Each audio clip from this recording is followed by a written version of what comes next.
Sudah dari kecil kan orang tua sudah diajarkan memang harus bertanggung jawab. Jadi sebelum ada suami saya kerja, jual sayur. Jadi untuk mau cari uang saya ini bisa cari uang. Ya susah cari uang untuk membesarkan anak saya itu sendiri. Apalagi kalau dia sakit, itu saya harus butuh uang. Tidak menyesal juga karena tidak tahu. Karena kita mau hidup dengan Indonesia tidak menyesal apa-apa. Hanya kita pikirnya coba kita tinggal di camp 23 tahun ini coba kita dikasih perhatikan sedikit kok buat kita tempat.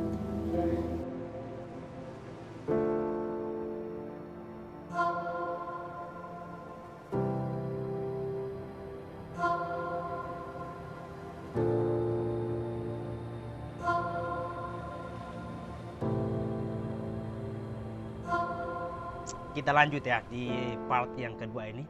Setelah kita menonton video di part yang pertama, saya mau jelaskan kepada kalian semua tentang masyarakat di sini yang sebelumnya terjadi referendum ya 99 ya teman-teman. Saya minta maaf kalau di channel ini sebagian besar membahas hal-hal seputar itu, tapi memang harus diangkat. Sekali lagi saya mau bilang terima kasih buat BBC News Indonesia yang sudah mengangkat kisah-kisah seperti ini.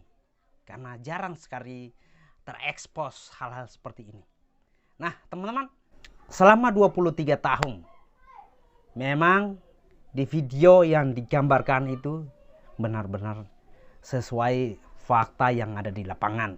Masih sebagian besar masyarakat itu belum memiliki tempat tinggal atau tempat hunian layak, alias masih terbuat dari alang-alang, dan rumah seperti itu memang sangat tidak nyaman untuk kita tempati dalam jangka waktu yang panjang. Sebagian besar juga anak-anak atau generasi itu harus putus sekolah karena memang biaya untuk menyekolahkan anak itu untuk masyarakat di sekitar itu tergolong mahal.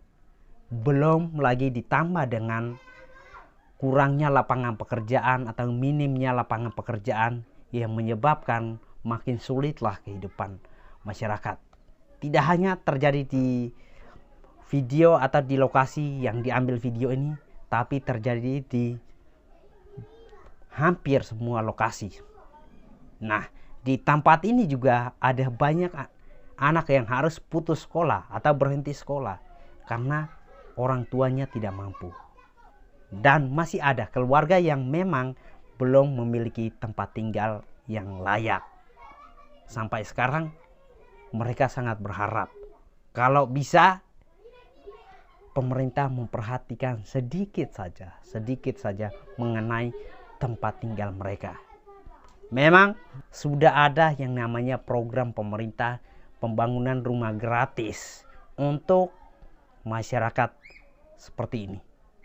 Tapi sampai sekarang baru sedikit yang merasakan hal tersebut. Di balik semuanya itu, saya sangat bersyukur ketika melihat bahwa semangat pengorbanan masyarakat ini untuk tetap setia ikut Indonesia itu tidak dipengaruhi oleh situasi, kondisi, keadaan yang mereka alami. Murninya cinta mereka untuk Indonesia itu sangat luar biasa sekali. Sebagian masyarakat memang mereka sudah memiliki tempat tinggal yang sudah lebih layak. Itu karena mereka berusaha bekerja untuk mewujudkan tempat tinggal yang lebih layak. Dan sebagian besarnya lagi masih berharap. Mereka masih menggantungkan nasib mereka untuk mendapatkan perhatian yang sangat baik dari pemerintah Indonesia. Saya tahu proses ini tidaklah mudah.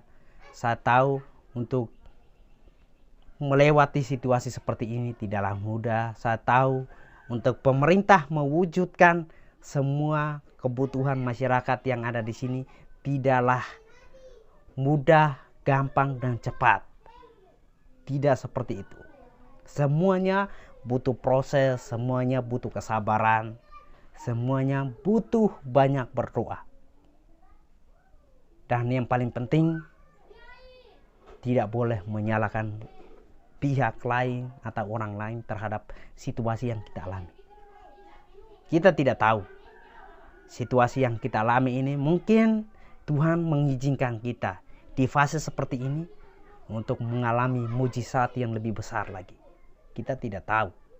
Tapi yang bisa kita lakukan adalah lipat tangan, berdoa, dan meminta sama Tuhan.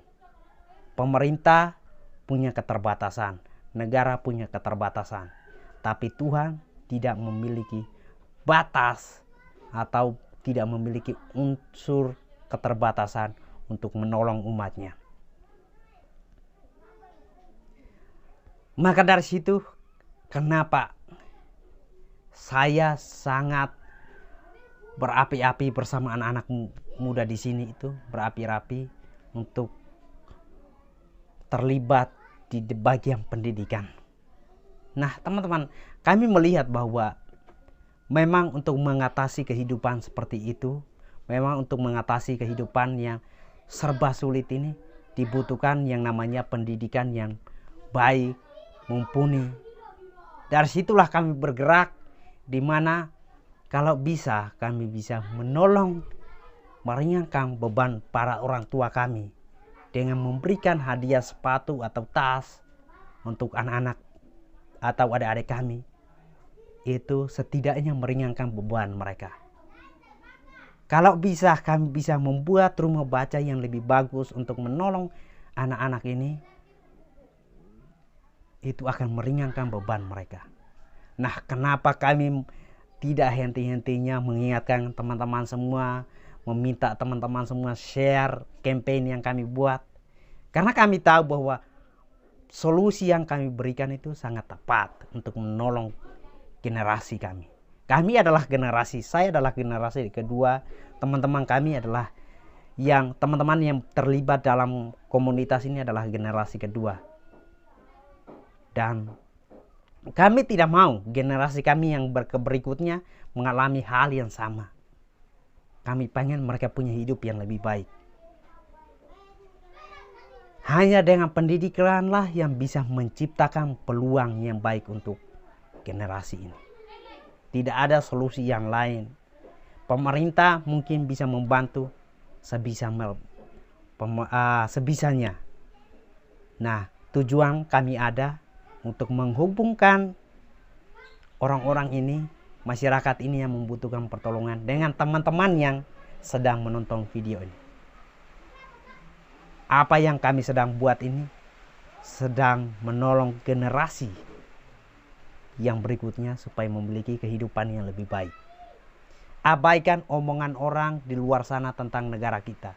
Abaikan omongan orang di luar sana yang membicarakan hal-hal negatif tentang kita atau tentang kami yang memilih untuk tetap setia ikut Indonesia.